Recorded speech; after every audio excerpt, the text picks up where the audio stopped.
Yes, तो बच्चों आज की हेडिंग लेते हैं हम लोग। Next is homoleptic. Homoleptic and हाइड्रोलैप्टिक।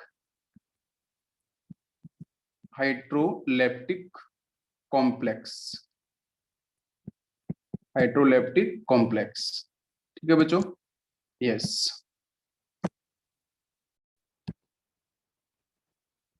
Yes, तो होमोलैप्टिक का एक्चुअली मीनिंग क्या है, इसको मैं आपको यहाँ पे करता हूँ एक्सप्लेन। ठीक है। complexes in which central metal atom या फिर बच्चों सेंट्रल मेटल जो आयन होगा, ठीक है, इज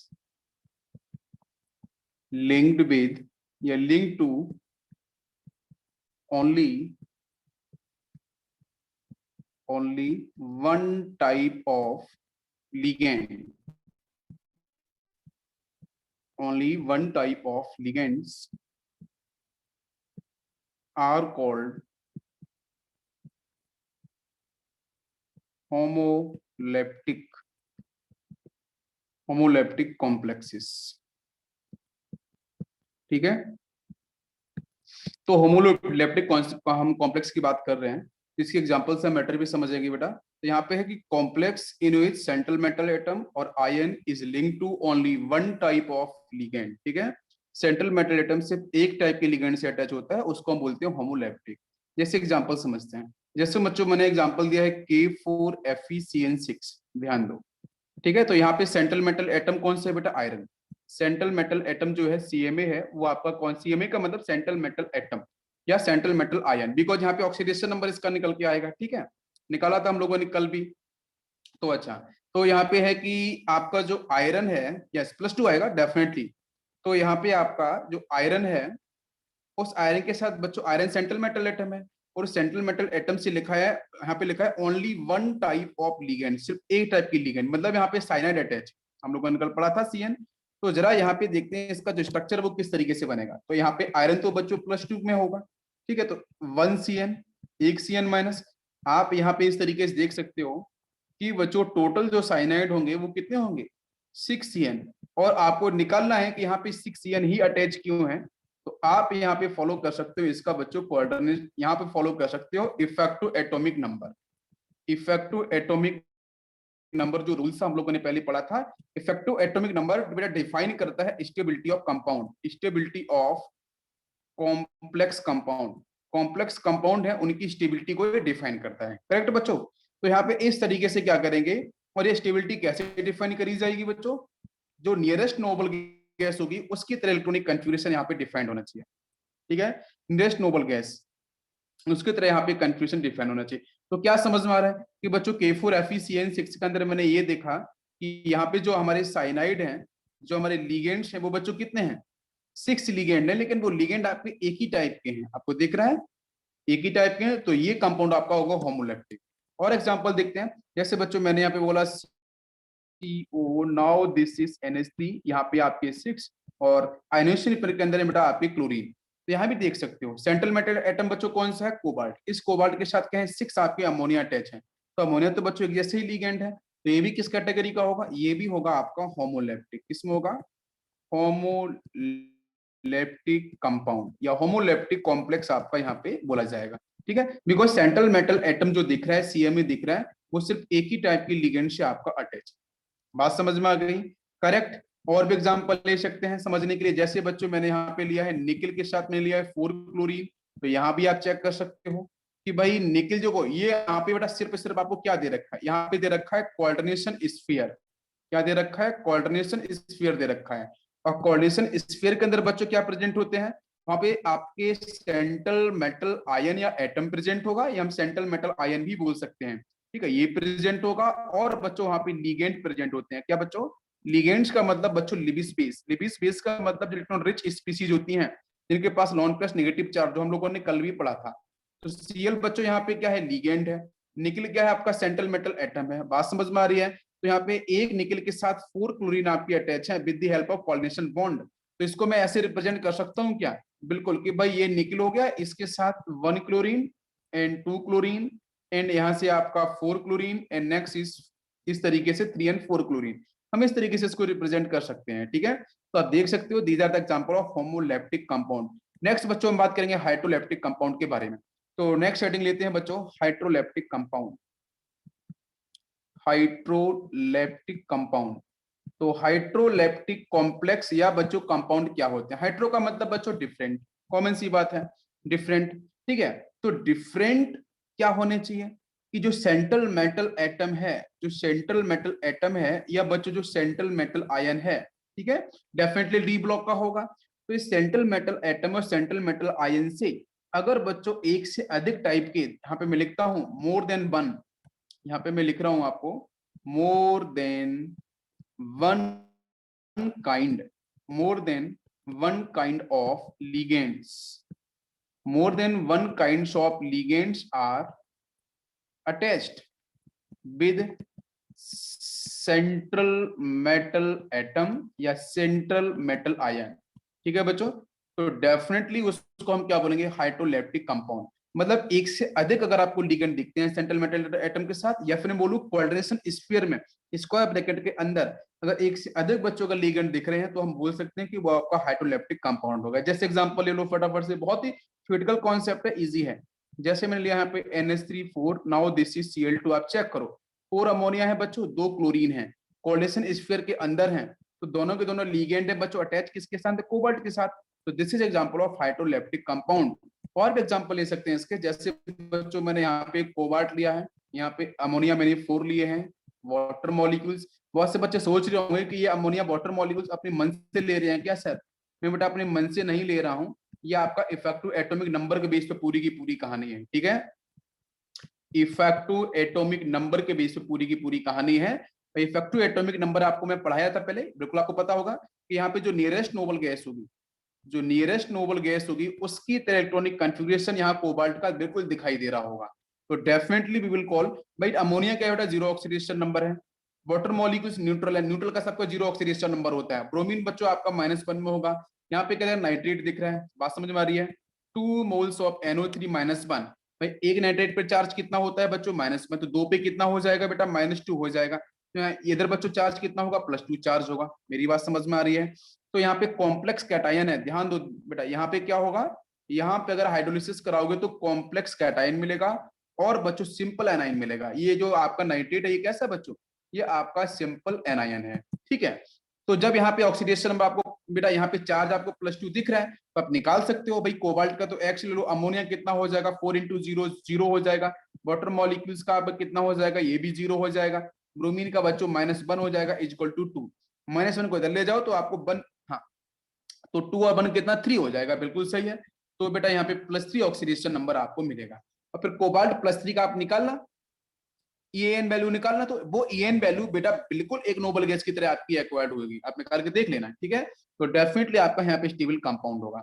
तो ऐसा नहीं है कि अपनी मर्जी से कितने भी लिगेंड को जोड़ दो और आंसर बना लो, ठीक है। ये थोड़ा सा आपको ध्यान रखना पड़ेगा। क्या सभी को मेरी बात समझ में आई? यहाँ तक क्लियर है बच्चों? यस, सभी को समझ में आ गया यहाँ तक कॉन्सेप्ट? ओके।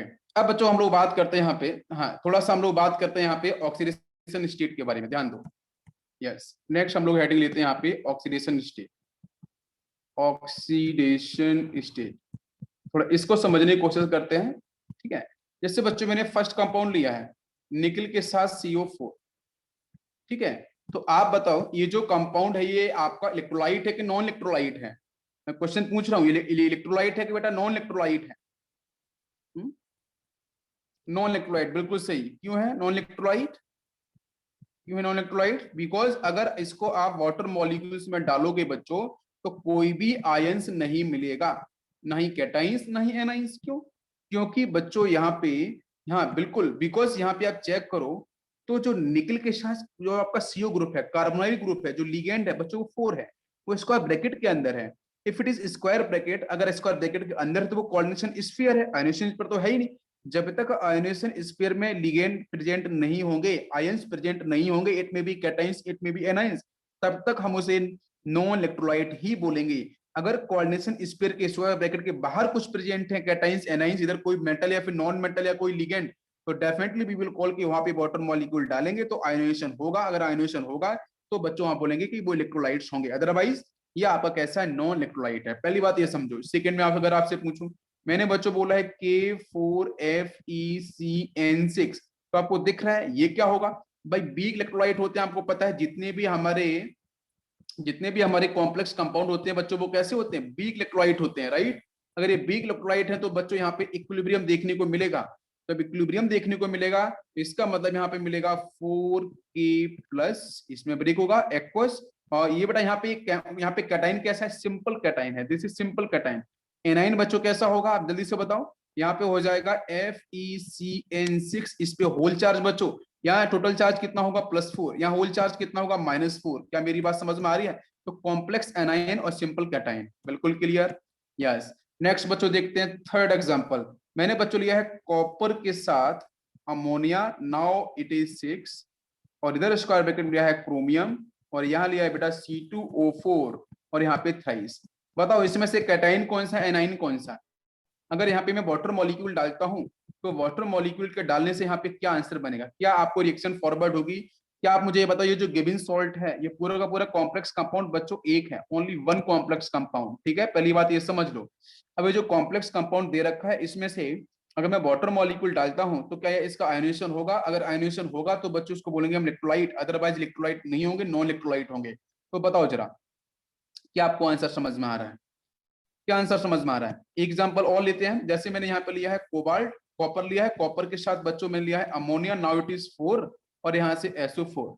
यहाँ तो दिख ही रहा आपको कि भाई ये तो आपका कोऑर्डिनेशन स्फीयर है सर, ठीक है, कोऑर्डिनेशन स्फीयर है। ये सर यहाँ से आयोनाइजेशन स्फीयर है, तो ये आयोनाइज हो जाएगा वाटर मॉलिक्यूल्स की प्रेजेंस में। तो क्या होगा बच्चों, ये आपका वीक इलेक्ट्रोलाइट ही होगा। तो आयोनाइज करो बेटा, मिलेगा सल्फेट SO4-2 मिल जाएगा। और बाकी कैटाइन बच्चों कैसा, सिंपल सिंपल एनायन है, देखो सिंपल एनाइन। कैटाइन कैसा, कॉम्प्लेक्स होगा। तो कॉपर के साथ हो जाएगा अमोनिया 4, इस पे होल चार्ज बच्चों कितना होगा, +2। मेरी बात समझ में आ रही है। तो ये तो आपका इलेक्ट्रोलाइट हो गया, बट ऊपर वाले क्वेश्चन का आंसर करना था। तो मेरी बात तो समझो बच्चों, ये पूरा का पूरा कंपाउंड जो है वो एक ही कंपाउंड है और डेफिनेटली बच्चों इलेक्ट्रोलाइट होगा। इट इज इलेक्ट्रोलाइट, इसका आयोनेशन होगा जब भी बच्चों का, it is electrolyte. Um, it is electrolyte, definitely ये इलेक्ट्रोलाइट होगा, नॉन इलेक्ट्रोलाइट नहीं होगा, इलेक्ट्रोलाइट होगा। आप सुनो ध्यान से, जब भी कभी बच्चों ऐसे कंपाउंड्स आते हैं और ये पूरे के पूरे कंपाउंड आपके कॉम्प्लेक्स कंपाउंड ही होते हैं, नो डाउट, लेकिन ऐसे कंपाउंड में आपको ध्यान रखना होता है कि जैसे हम जनरली क्या फॉलो करते हैं, हमारा जनरली नेचुरल नेचुरल सीक्वेंस क्या है, नेचुरल सीक्वेंस ये है कि सबसे पहले लिखो कैटाइन, फिर लिखो एनाइन। आप देखो HCl देखो, NaBr देखो, है ना, NaCl देखो, आप वहां पे HI देखो, जितने भी कंपाउंड आप सॉल्ट देखते हो सारे के सारे सॉल्ट में बेटा पहले क्या आता है, कैटाइन। ये लिखने का तरीका होता है, ठीक है, साइंटिफिक पैटर्न, पहले कैटाइन फिर एनाइन। तो होगा क्या बच्चों, ये आपका यहाँ से होगा कैटाइन पहला वाला पार्ट, और सेकंड पार्ट होगा आपका यहाँ से एनाइन। क्या आपको मेरी बात समझ में आ रही है, इट इज क्लियर, सभी को समझ में आ रही है, परफेक्ट। तो पहला पार्ट कैटाइन होगा, सेकंड पार्ट एनाइन। प्लीज बच्चों इसको आपको ध्यान रखना है, इसको बिल्कुल आपको ध्यान रखना है, हिंदी में लिख दिया मैंने, ठीक है। पहला पार्ट क्या, कैटाइन, और सेकंड पार्ट बच्चों एनाइन। इसको हम आयोनाइज कैसे करते हैं, रूल्स क्या होता है, इस पे चार्ज कितना डेवलप होगा वो बताऊंगा, अभी धीरे धीरे आने वाला है। तो यहाँ बच्चों मैं लिख देता हूँ, यहाँ पे आपका क्या होगा, ये इधर से आपको पहले कॉपर दे रखा है, तो कॉपर वाला सेक्शन पहले लिख लो, बाकी क्रोमियम वाला सेक्शन उसको बाद में। तो इसमें कर लेते हैं, now it is a copper, copper के साथ यहाँ पे प्रेजेंट है अमोनिया, नाउ इट इज 6, इस पे बेटा चार्ज हो जाएगा, सपोज मान लेते हैं -x, sorry this is cation तो +x, पहला पार्ट कैटाइन। अब x कितना होगा उसके रूल्स बताऊंगा, निकलना सिखाऊंगा, ठीक है भी। यस, नेक्स्ट से बच्चों क्रोमियम, यहाँ पे होगा आपका C2H4O4 थ्राइस, और यहाँ पे होगा -x चार्ज। बात समझ में आ रही है। तो सेकंड वाला बच्चों हमेशा एनाइन होगा, फर्स्ट वाला हमेशा आपका कैटाइन होगा। ये रूल्स को आपको प्लीज ध्यान रखना है। चार्ज कितना आएगा वो मैं आपको बताऊंगा अभी थोड़ी देर में, ठीक है। इसके रूल्स होते हैं, रूल्स को हम लोग डिस्कस करेंगे। यहाँ तक बात सभी को पहले समझ में आई कि यही, बताओ जरा, समझ में आ गई थोड़ा पार्ट इलेक्ट्रोलाइट वाला। चलो अब देखते हैं नेक्स्ट। नेक्स्ट बच्चों मैंने यहाँ पे लिया है कॉपर, कॉपर के साथ मैंने लिया है NaC, नाउ इट इज 4, और यहाँ पे प्रेजेंट है सल्फेट। तो कॉपर का ऑक्सीडेशन नंबर कितना आएगा, आप बिल्कुल निकाल पाओगे। कॉपर का X हो गया प्लस, और अमोनिया बच्चों न्यूट्रल होता है तो 0 ऑक्सीडेशन नंबर, 4 अमोनिया है तो 4 × 0 हो गया, ठीक है। और प्लस यहाँ से अगर मैं इसे आयोनाइज करूं या ना करूं तो कोई मतलब ही नहीं है, सल्फेट है तो सल्फेट का तो -2 ही होता है, और इक्वल टू बच्चों 0, है ना, कोई भी मॉलिक्यूल्स कैसा होता है, इलेक्ट्रिकली न्यूट्रल ही होता है। तो बेटा चार्ज कितना आ गया यहाँ पे आपका 0, तो एक्स की वैल्यू बच्चों कितनी आ जाएगी, +2 आ जाएगी। आप चेक कर लो, ये तो वैल्यू बच्चों 0 हो जाएगी, ये -2 वाला है, इधर जाएगा तो बच्चों +2 में हो जाएगा। तो +2 is the oxidation number copper का आपका डिफाइन हो जाएगा। बात पूरी समझ में आ रही है? यहाँ तक इजी सभी को समझ में आ रहा है बच्चों? बताओ जरा। ओके,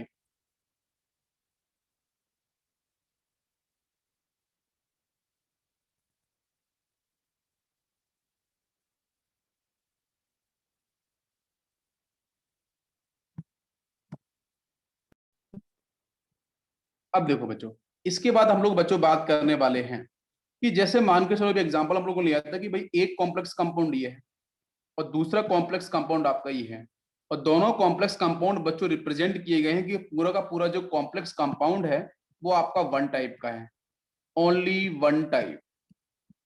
तो यहाँ पे हम ऑक्सीडेशन नंबर कैसे निकालेंगे? जैसे एग्जांपल लूंगा, पहले समझाता हूँ कुछ कॉन्सेप्ट यहाँ पे, तो ध्यान दो। ऐसे क्वेश्चंस को सॉल्व करने के लिए, ठीक है, ऐसे मैं कोई एग्जांपल ले लेता हूँ तो बेटर समझ में आएगा। जैसे एग्जांपल मैंने लिया यहाँ पे आपका प्लेटिनम, और यहाँ पे ले लिया मैंने अमोनिया, इसको बैलेंस करूंगा तो 4, ठीक है, और इसके साथ यहाँ पे लिया मैंने platinum, now this is chlorine, और क्लोरीन के साथ बच्चों लिया है मैंने 4, और इसको कर दिया मैंने क्लोज। अब बताना है कि यहाँ पे दोनों प्लेटिनम जो है, दोनों जो प्लेटिनम है उनका ऑक्सीडेशन नंबर क्या होगा, दोनों प्लेटिनम जो है उनका ऑक्सीडेशन नंबर क्या होगा, ये आपको बात बतानी है। तो ये बहुत अच्छा क्वेश्चन बनता है यहाँ से, ठीक है। आप यहाँ से इसको रिवीजन के लिए भी रख सकते हो, रिवीजन पर्पज से भी समझ सकते हो। अगर सिंपल एक कंपाउंड दे रखा है, उस कंपाउंड के अंदर सिर्फ एक ही बेटा सेंट्रल एलिमेंट है डी ब्लॉक, तो कोई दिक्कत नहीं होती है, आराम से आंसर निकल के आ जाता है। लेकिन अगर यहाँ पे एक से अधिक अगर कॉम्प्लेक्स कंपाउंड है और वहां पे आपको इस प्लेटिनम का और यहाँ से इस प्लेटिनम का अगर ऑक्सीडेशन नंबर पूछेगा तो कैसे निकाला जाएगा? बात समझ में आ रही है जो मैं कहना चाह रहा हूँ? कैसे निकाला जाएगा?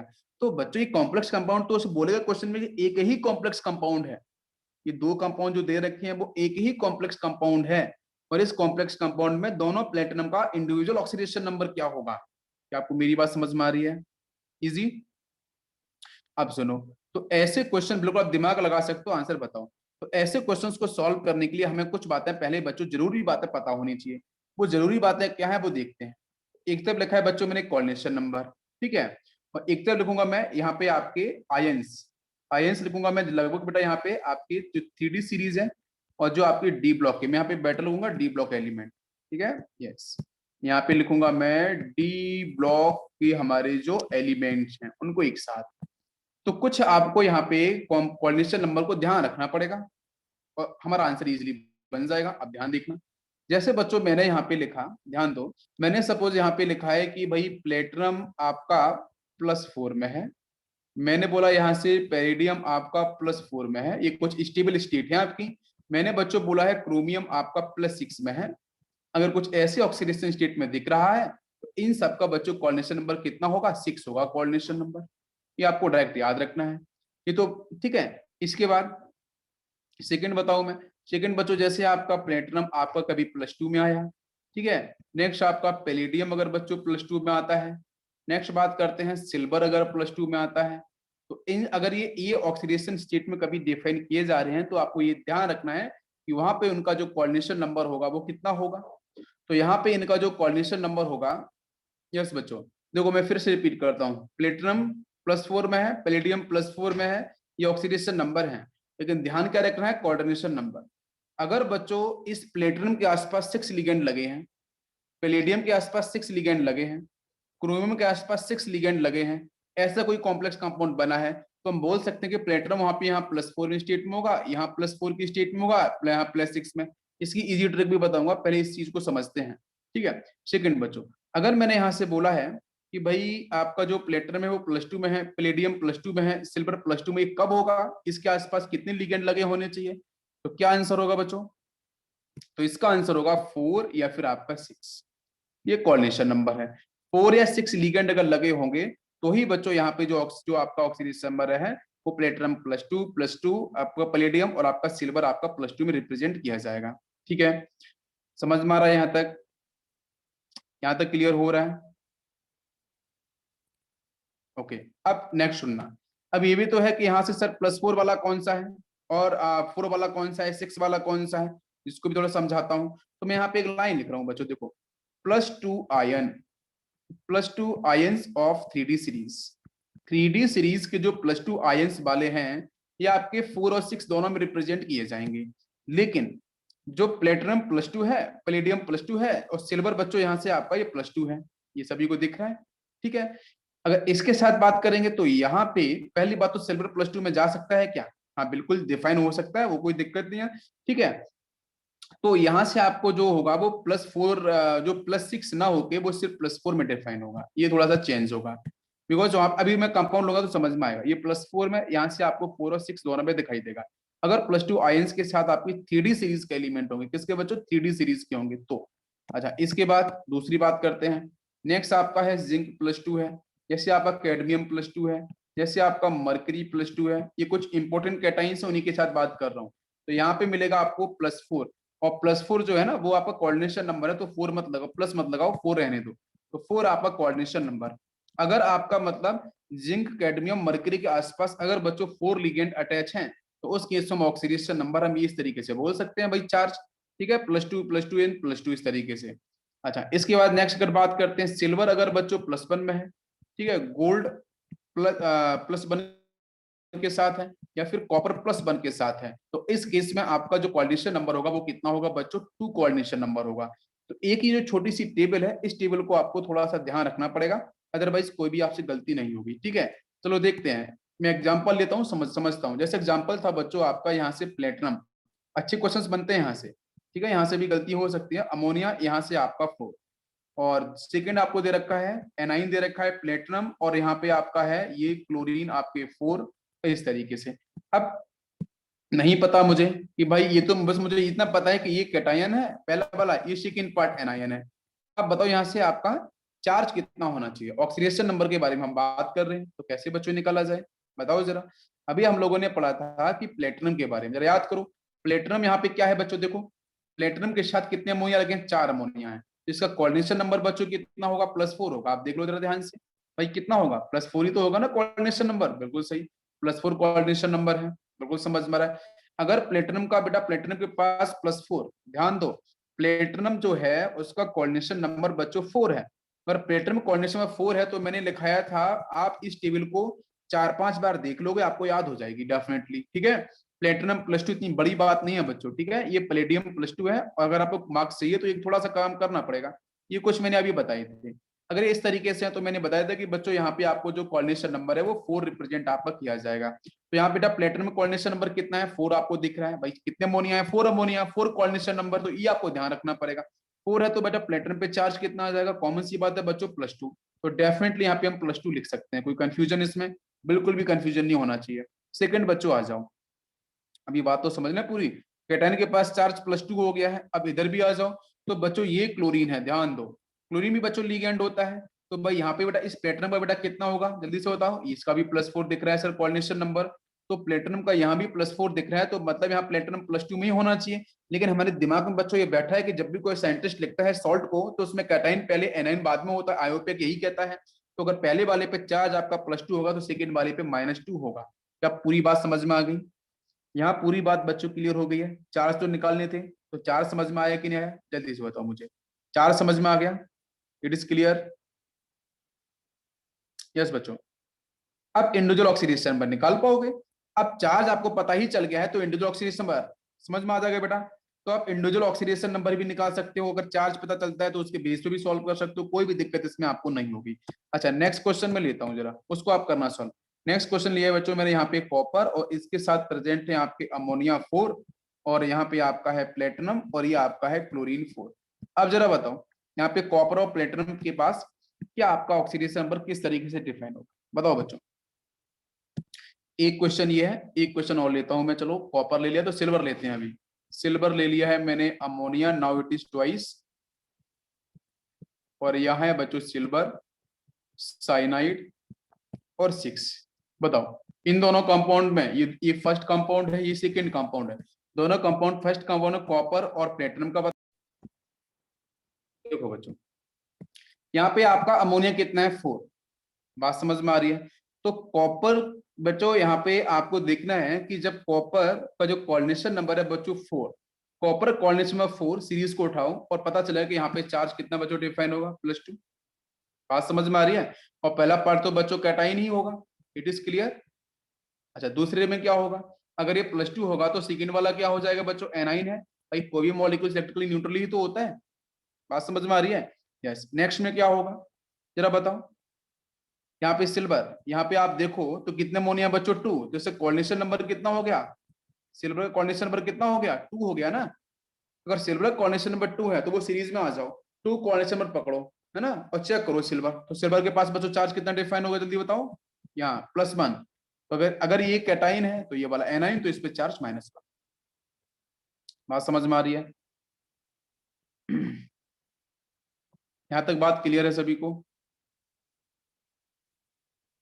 यस। नेक्स्ट क्वेश्चन, एक क्वेश्चन और करता हूं। जैसे देखो यहाँ मैंने दिया है प्लेटिनम, और प्लेटिनम के साथ बच्चों मैंने दे दिया है अमोनिया, नाउ इट इज 4। और एक मैं और लेता हूं यहाँ पे प्लेटिनम, और यहाँ पे क्लोरीन, और इसके साथ है 4। क्या होगा? क्या होगा इस प्लेटिनम कितना होगा? भाई इस प्लेटिनम के पास कितने अमोनिया लगे हैं? 4। तो इसका कोऑर्डिनेशन नंबर कितना हो गया? 4।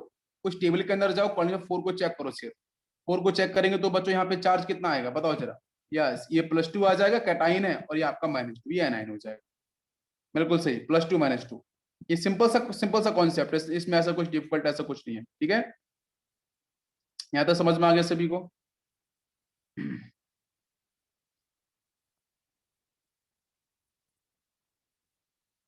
यस।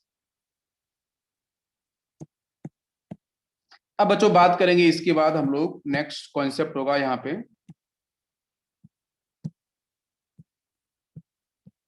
यस, नेक्स्ट कॉन्सेप्ट होगा आपका कोऑर्डिनेशन नंबर। कोऑर्डिनेशन नंबर, पहले छोटे छोटे कॉन्सेप्ट सबकी बात कर रहे हैं। देखो, तो कोऑर्डिनेशन नंबर को हम डिफाइन कैसे कर सकते हैं? तो कोऑर्डिनेशन नंबर के बारे में थोड़ा सा थ्योरेटिकल पॉइंट में एक्सप्लेन कर रहा हूँ, ठीक है। The number of atoms of the ligand of the ligands that are directly bond to, bond मतलब जुड़ा हुआ है, bond to the central metal atom, या बच्चों सेंट्रल मेटल आयन, ठीक है, by coordinate bond, by CB. CB मतलब coordinate bonds, is known as coordination number, is known as coordination number of metal atom or ion, metal atom और ion, ठीक है। जैसे वो जो कोऑर्डिनेशन नंबर अपन ने पहले भी कुछ निकाले हैं क्वेश्चंस के ऊपर, तो कोऑर्डिनेशन नंबर इक्वल टू होता है number of ligand, number of ligand, और इनटू होता है डेंसिटी ऑफ लिगेंड, ठीक है। डेंसिटी ऑफ लिगेंड, जो डेंसिटी होगी, डेंसिटी का मतलब डोनर साइड्स कितनी होंगी लिगेंड के पास, उसका मल्टीप्लाई करना, कोऑर्डिनेशन नंबर आपका निकल के आ जाएगा। ये भी क्लियर हो गया? पॉइंट क्लियर हो गया? चलो एक क्वेश्चन लेते हैं, उससे समझने की कोशिश करते हैं। जैसे जैसे बच्चों मैंने यहाँ पे लिया है आपका कोबाल्ट, कोबाल्ट के साथ प्रेजेंट है आपके अमोनिया 6, और इस पे होल चार्ज है आपका +3, ठीक है। बताओ यहाँ पे कोऑर्डिनेशन नंबर क्या होगा, इस गिवन कंपाउंड के अंदर कोऑर्डिनेशन नंबर की वैल्यू क्या होगी? सेकंड में दूं कोबाल्ट, यहाँ पे है C2O4, और यहाँ पे ले लिया मैंने थ्राइस, होल चार्ज है बच्चों इसके पास -3।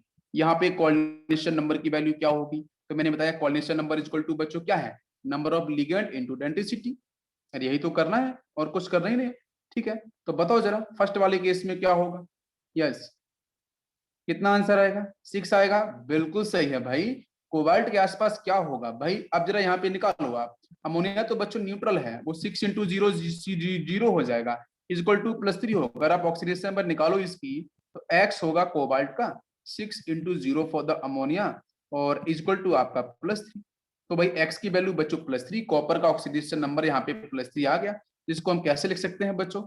यहाँ पे आपका जो कॉपर है वो +3 की स्टेट में, तो M+3 लिख सकते हैं। इसके आसपास बच्चों क्या होगा? आपके 6 अमोनिया, जो 6 लिगेंड है वो आपके अटैच हैं इस तरीके से, ध्यान दो कितने, 1 2 3 4 5 6, कुछ ज्यादा हो गया, ठीक है, इसको क्लियर कर देते हैं।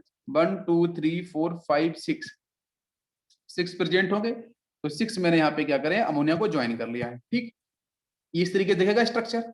बट कोऑर्डिनेशन नंबर बच्चों क्या होगा, मल्टीप्लीकेशन। तो भाई अमोनिया की डेंसिटी कितनी होती है 1, आपको पता है, एक ही डोनर साइड से नाइट्रोजन, तो यहाँ पे मल्टीप्लाई क्या होगा, 6 लिगेंड के नंबर्स हैं इनटू 1 डेंसिटी है, तो आंसर हो जाएगा बच्चों 6। Coordination number 6। सेकंड कंपाउंड क्या होगा भाई, C2O4, ये है बाइडेंटेड लिगेंड, हम लोगों ने पढ़ा है ऑक्सिलेट में, इट इज बाइडेंटेड लिगेंड। तो फिर बच्चों कैसे सॉल्व किया जाएगा, देखो यहाँ पे आप देखो तो ये जो आपका, मुझे पहले ये बताओ यहाँ पे कोबाल्ट पे चार्ज कितना आएगा, बताओ मुझे, कोबाल्ट पे चार्ज कितना आएगा बच्चों, कोबाल्ट का ऑक्सीडेशन नंबर बताओ, कोबाल्ट का ऑक्सीडेशन नंबर कितना होगा, जल्दी से बताओ। Yes please.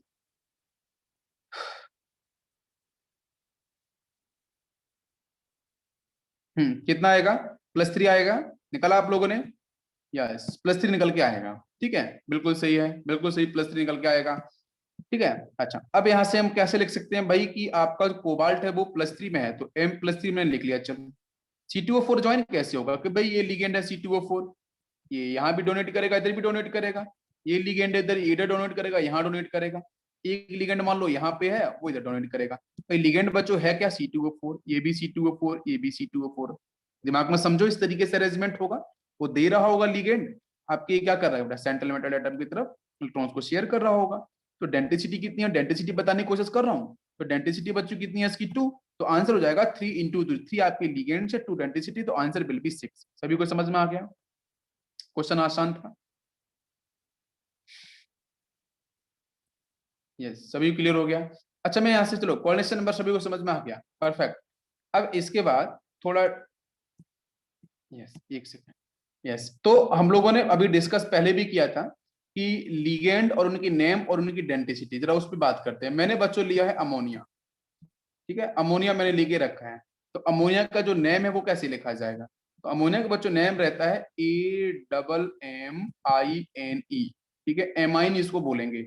इसकी डेंसिटी कितनी होती है, इट इज मोनोडेंटेड। इसी तरीके से अगर मैं बोलूँ कि इथाइलिन डायमाइन है, तो जैसे आपका यहाँ से CH2 है, या आपका यहाँ से NH2 है, यहाँ से आपका CH2 और NH2, ये इथाइलिन डायमाइन, एक लोन पेयर यहाँ पे, एक लोन पेयर यहाँ पे, इसका नाम है बच्चों इथाइलिन डायमाइन, EN लिखेंगे सिर्फ हम। ध्यान दो, इथाइलिन डाइअमाइन, AMINE, ये डबल एम नहीं होगा, सीधा यही होगा। इसकी डेंसिटी कितनी होगी बच्चों, डाई, हम बोल सकते हैं बाइडेंटेड लिगेंड, ठीक है, दिस इज बाइडेंटेड, दो आपके लिए, एक यहाँ से है, एक यहाँ से डोनेशन है। इस तरीके से बोलूं मैं डाई इन, डाई इन का मतलब क्या है, जरा उल्टा बताओ मुझे, मैंने डाई इन बोला है, इसको मैं कैसे रिप्रेजेंट करूं, what is the structure, dien का मतलब है di ethylene tri amine, di ethylene tri amine, ये इसका मतलब है। लिखो, तो डाई इथाइलिन कैसे, ट्राई अमाइन कैसे, बीच में NH लगा लो, और यहाँ पे आपका क्या हो जाएगा, CH2 हो जाएगा, बैलेंसी ध्यान रखनी पड़ेगी, ये CH2 हो जाएगा, और इसके ऊपर आपका यहाँ से हो जाएगा NH2। चेक कर लेना बेटा, 1 2 3 4, 1 2 3 4, ठीक है, लॉन पीएच यहाँ मिलेगा, एक लॉन पीएच इसमें यहाँ मिलेगा। नीचे आ जाओ तो यहाँ से हो जाएगा CH2, ये आपका CH2 और यहाँ से NH2, एक लॉन पेयर यहाँ पे हो जाएगा। चेक करो कि आपके डाइथाइलिन है, बिल्कुल एक और एक दो डाइथाइलिन है।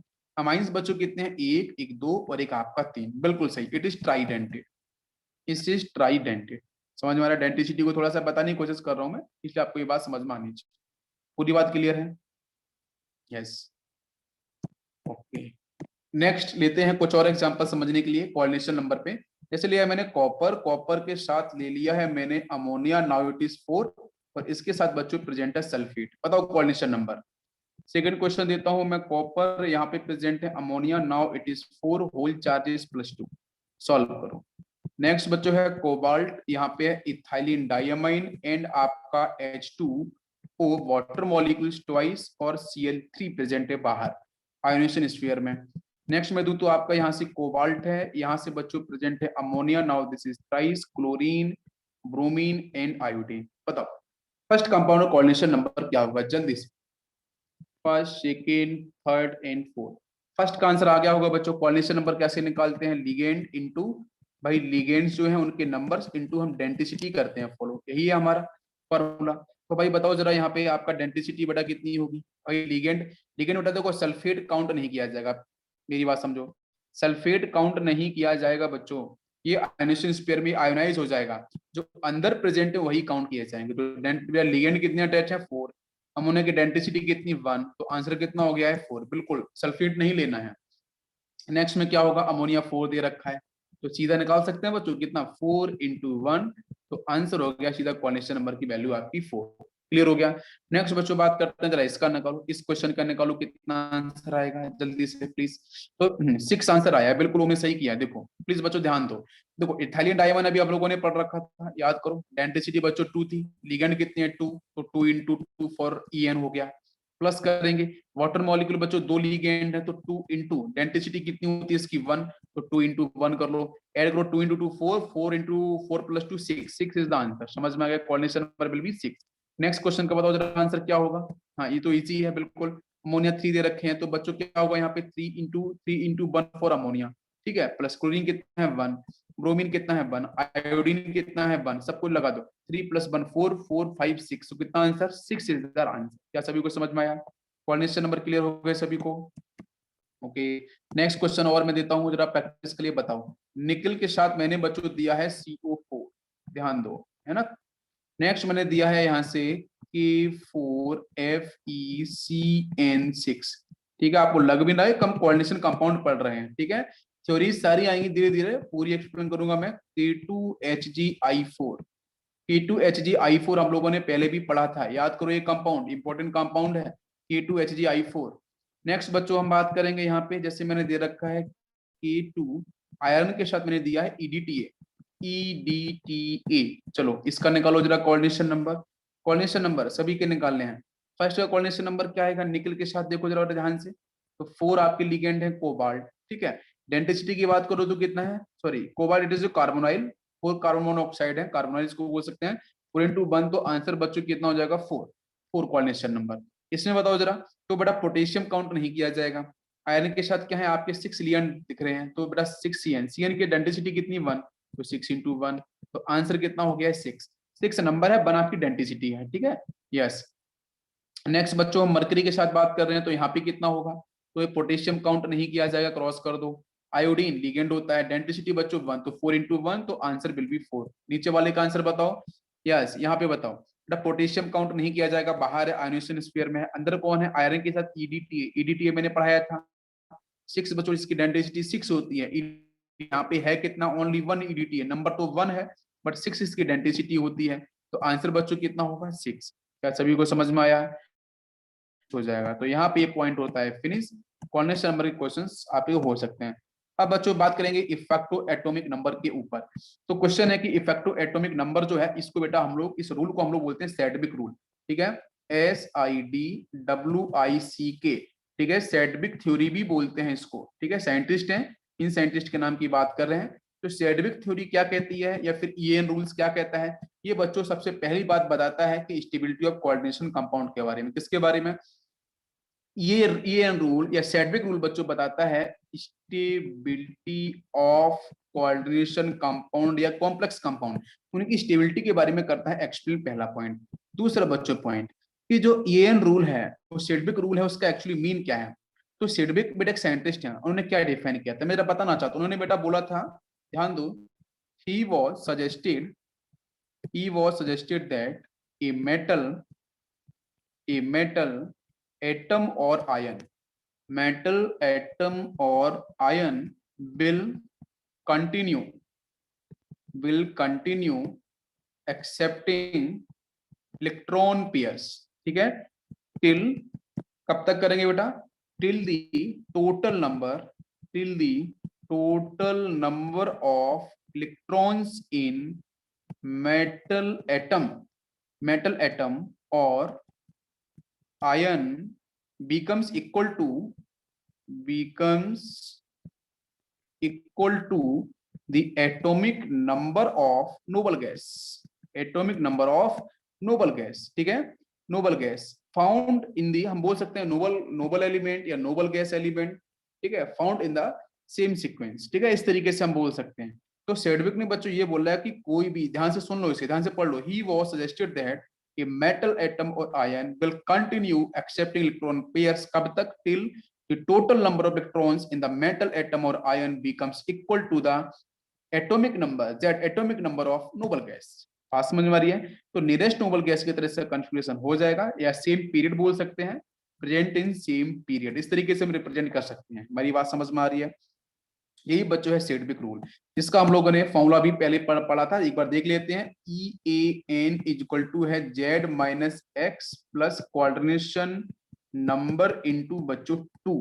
ठीक है, ये था हमारा फॉर्मूला, जिसके अंदर बच्चों हम इसमें कोऑर्डिनेशन नंबर कैसे निकालते हैं। कोऑर्डिनेशन नंबर क्या है? अच्छा, Z यहाँ पे क्या है? Z बच्चों क्या है? Atomic number. Z क्या है? Atomic number of central metal atom या आयन। X यहाँ पे क्या है? एक्स यहाँ पे है बच्चों ऑक्सीडेशन नंबर या oxidation state of central metal atom or ion. यहाँ पे आपका Cn क्या है? Coordination number. कैसे निकालते हैं बच्चों? Total number of ligand, total number of ligand into density, इससे हम फॉलो करते हैं। बात सबको समझ में आ रही है? यहाँ तक किसी को कंफ्यूजन? सभी क्लियर हो रहा है? यस। तो Z minus x plus plus यहाँ से आपका ये कोऑर्डिनेशन नंबर है ना, कोऑर्डिनेशन नंबर को मैं रिप्रेजेंट कर सकता हूँ L इंटू डी से। तो बहुत बारी कोऑर्डिनेशन नंबर की जगह बच्चों L इंटू डी भी लिखा हो सकता है, ये भी सुन लो। फॉर्मूले के अंदर कोऑर्डिनेशन नंबर की जगह L इंटू डी भी लिखा हो तो वो भी गलत नहीं है, ये भी करेक्ट आंसर है। और मल्टीप्लाइड बाई 2, तो डी आपकी होती है डेंसिटी, वो आपको पता है। L आपका है नंबर ऑफ लिगेंड। समझ में आ गया? इस तरीके से हम ये नंबर निकाल सकते हैं। सभी को बेटा क्लियर हो रहा है यहाँ तक? एक एग्जांपल लूं समझने के लिए, चलो। मैंने एग्जांपल लिया बच्चों, प्लेटिनम के साथ प्रेजेंट है आपकी क्लोरीन, इस तरीके से 4, होल चार्ज है आपका -2। निकालो, निकालो बेटा यहाँ पे जल्दी से। क्या ये कंपाउंड आपका स्टेबल होगा? प्लेटिनम का निकालो EAN वैल्यू, EAN वैल्यू क्या आएगा? तो निकालते हैं बच्चों। एटॉमिक नंबर कितना है प्लेटिनम का? 78 होता है। माइनस एक्स बच्चों, कोऑर्डिनेशन ऑक्सीडेशन नंबर निकालो जल्दी से, कितना आएगा? तो ऑक्सीडेशन नंबर क्या हो जाएगा इसका? प्लेटिनम का x हो जाएगा, x और प्लस -1 फॉर क्लोरीन और इंटू 4 इज इक्वल टू -2। ठीक है, तो ये हो जाएगा -4 उधर +4 -2 करेंगे 2 आ जाएगा। ठीक है, +2 आ जाएगा ऑक्सीडेशन नंबर। तो यहाँ से करेंगे, हाँ 78 -2 हो जाएगा, फिर ब्रैकेट के अंदर लिगेंड के नंबर, लिगेंड के नंबर कितने हैं बच्चों? 4। ठीक, कोऑर्डिनेशन नंबर होता है ना 4 इंटू, अब यहाँ पे डेंसिटी बच्चों कितनी है इसकी? 1 है, और 2 का मल्टीप्लाई आपका साथ में रहता है। बस इसको सॉल्व करो जल्दी से, कितना हो जाएगा? ये हो गया 78 -2 76 हो गया यहाँ से, और प्लस करेंगे तो यहाँ कितना होगा? 4 इंटू 2 आपका 8 हो जाएगा। जरा इसको ऐड करो तो कितना हो? 84। 84 किस मेटल का इलेक्ट्रॉनिक, 84 एटॉमिक नंबर किस मेटल से आपके नोबल गैस का होता है? जल्दी बताओ। 84 होता है किसी का? अरे 84 यार नहीं होता है, 84 किसी का नहीं होता, 84 नहीं होता किसी का। रेडॉन, रेडॉन का होता है, रेडॉन का 86 होता है, रेडॉन का 86 होता है ना, रेडॉन का 86 होता है ना। तो ये तो 84 तो किसी का है ही नहीं। हाँ, पोलोनियम का होता है, अंदर होता है। तो मैं पूछूं क्या एक कंपाउंड स्टेबल होगा? नहीं। तो इस कंपाउंड की स्टेबिलिटी डिफरेंट। ठीक है, ये आपका फिर लेस स्टेबल कंपाउंड कैटेगरी में है। कैसा होगा? Less stable compound. ये कंपाउंड हमारा पूरी तरीके से स्टेबल नहीं होगा। बात समझ में आ गई? क्लियर हो गया? ये कंपाउंड स्टेबल नहीं है, बिकॉज इसका जो नोबल गैस कन्फ्यूजन की बात करें या फिर नोबल गैस एटॉमिक नंबर की बात करें तो ये 86 यहाँ पे है, इसका 84 है, मतलब अनस्टेबल है। ये कंपाउंड हमारा अनस्टेबल है, स्टेबल नहीं है। नेक्स्ट बात करते हैं कोबाल्ट। कोबाल्ट के साथ प्रेजेंट है आपका सपोज यहाँ पे अमोनिया 6, इस पे होल चार्ज है आपका +3। फटाफट से निकालो इसका EN वैल्यू, बताओ स्टेबिलिटी क्या स्टेबल है कि आपका नॉट स्टेबल है, कैसा कंपाउंड है बताओ जल्दी से। तो कोबाल्ट का कितना होता है बेटा? 27 होता है। ठीक है, ओके। और फिर इसमें बात करेंगे, अनस्टेबल होगा, बिल्कुल सानिका, बिल्कुल अनस्टेबल होगा। वो कंपाउंड कभी स्टेबल नहीं हो सकता है, वो कॉम्प्लेक्स सॉल्ट कभी स्टेबल नहीं हो सकता है, वो अनस्टेबल ही होगा। ठीक है, यस 27 माइनस आपका यहाँ से 3 और प्लस बच्चों बात करेंगे तो 6 लिगेंड दे रखे हैं, डेंसिटी 1 और मल्टीप्लाइड बाई 2। बस जरा निकालो जल्दी से, कितना आंसर आएगा? ये 24 हो गया प्लस 12, 6 इंटू 2 12, कितना हो गया? 36। 36 किसी का होता है नोबल गैस का? क्रिप्टॉन का होता है, चेक कर लो आप। अगर 36 क्रिप्टॉन का है तो मतलब ये हमारा कंपाउंड बहुत अच्छा स्टेबल है, जबरदस्त स्टेबल, इसकी स्टेबिलिटी बहुत हाई है, बहुत तगड़ा स्टेबल है। समझ में आ गया? कोई कंफ्यूजन? एस ब्लॉक की कैसे निकालते हैं स्टेबिलिटी वो तो पता है आपको, फजान रूल वो सब लगाते रहते हैं, लेकिन यहाँ पे स्टेबिलिटी कैसे निकालते हैं? इफेक्टिव एटॉमिक नंबर के बेस पे। कोई कंफ्यूजन इसमें? अब चलते हैं बच्चों हम लोग आयोपैक की तरफ। तो नेक्स्ट शेडिंग हमारी रहेगी यहाँ से आयोपैक। ठीक है, आयोपेसी या आयोपैक ऑफ कॉम्प्लेक्स कंपाउंड। तो सबसे पहले बच्चों हम बात करेंगे coordination compound containing simple cation simple anion. Simple cation present होगा और प्लस बच्चों यहाँ प्रेजेंट होगा सिंपल एनायन, ठीक है, simple anion. Simple cation simple anion की हम निकालने वाले हैं बेटा आयोपेक नेमिंग। जैसे मैं एग्जांपल लेता हूँ, फर्स्ट बच्चों एग्जांपल है K4FeCN6, ये कंपाउंड दे रखा है, तो कैसे निकाला जाए इसका? तो पहले तो पहचान लें कि किस तरीके से है, सिंपल कैटाइन है, कॉम्प्लेक्स एनायन है, क्या है। तो अब ऐसा तो कुछ हो नहीं सकता कि सिंपल कैटाइन हो सिंपल ही एनायन हो, तो ऐसा तो कोई कॉम्प्लेक्स कंपाउंड होता नहीं है, ठीक है। तो यहाँ पे हमें कुछ करना पड़ेगा, सिंपल कैटाइन और हम कर लेते हैं कॉम्प्लेक्स एनायन। कॉम्प्लेक्स एनायन तो नहीं तो फिर वो कॉम्प्लेक्स कंपाउंड ही नहीं बनेगा, ठीक है, कॉम्प्लेक्स एनायन कर लेते हैं। अब ठीक है, फिर ऐसे आयोनाइज करो तो क्या मिलेगा, 4K प्लस मिलेगा, सिंपल कैटाइन मिल गया, एनायन क्या होगा FeCN6 होल चार्ज -4 होगा, देख लो आप ध्यान से, ठीक है। अच्छा, दूसरा अगर मैं बात करूं बच्चों मरकरी के साथ, अभी नेमिंग बताऊंगा मैं, पहले इसे एनालाइज करना सिखा रहा हूं आपको, सिंपल कैटाइन है कि नहीं क्या है। मैंने बोला है CNS, इसका ले लिया है मैंने यहाँ से 4। चलो बताओ यहाँ से, अगर मैं इसे आयोनाइज करूंगा तो बच्चों क्या मिलेगा, आयोनाइज कराएंगे तो यहाँ से क्या मिलेगा? यस,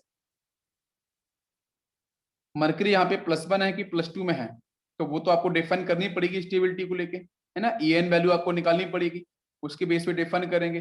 अभी बता रहा हूँ मैं, यहाँ पे मरकरी आपकी +2 की स्टेट में है और ऑब्वियसली स्टेबल स्टेट में ही होगी बिकॉज सॉल्ट यहाँ पे है। हाँ बिल्कुल, तो ये +2 में ही होगा, मरकरी +2 में होगा, बाकी आपका जो COCNS ये आपका 4 इस पे चार्ज होगा बच्चों -2, ठीक है। बाकी इसके हम जब रूल्स की बात करते हैं, बस बस जस्ट मैं कुछ 10 सेकंड लेने वाला हूँ और फ्रीज करता हूँ। रूल में आपको थोड़ा बताता हूँ। रूल में बच्चों देखो, सबसे पहले आता है आपका एक्टिव मेटल आयन, जो किसी भी गिवन कंपाउंड के अंदर डी ब्लॉक एलिमेंट होगा वो पहले आएगा। फिर इसके बाद बच्चों हम चलेंगे तो क्या लिखा जाएगा, लिगेंड लिखा जाएगा। सीक्वेंस देख लो, लिगेंड, बात समझ लो बेटा, एक्टिव मेटल आयन या एटम के बारे में बात करें, लिगेंड्स हो गया, सेंट्रल मेटल आयन हो गया, फिर इसके बाद बच्चों एक सफिक्स आएगा, उस सफिक्स का नाम होगा बच्चों ATE। हम बात कर रहे हैं सिंपल कैटाइन कॉम्प्लेक्स एनायन के बारे में। लास्ट में बच्चों आएगा ऑक्सीडेशन स्टेट और वो लिखा जाएगा बच्चों रोमन न्यूमेरिकल्स के अंदर। रोमन न्यूमेरिकल्स आपको पता है 1 2 3 4 होता है, 1 इस तरीके से, 2 है ना, 3 इस तरीके से उसको हम लिखने वाले हैं, ठीक है। अच्छा, अब यहाँ से ये भी फॉलो करना होता है कि बेटा अगर लिगेंड एक से अधिक है तो हम फॉलो करेंगे बच्चों अल्फाबेटिकल ऑर्डर, क्या फॉलो करेंगे, ABCD वाला, ठीक है, अल्फाबेटिकल ऑर्डर को फॉलो करेंगे, ठीक है। समझ में आ रहा है सभी को? अगर लिगेंड आपके 2 है तो डाई ट्राई टेट्रा वगैरह यूज करेंगे, बिल्कुल ओके। और बाकी आपका बेस्ट वगैरह यूज करते हैं, ठीक है। चलो इसके ऊपर हम कल बात करेंगे।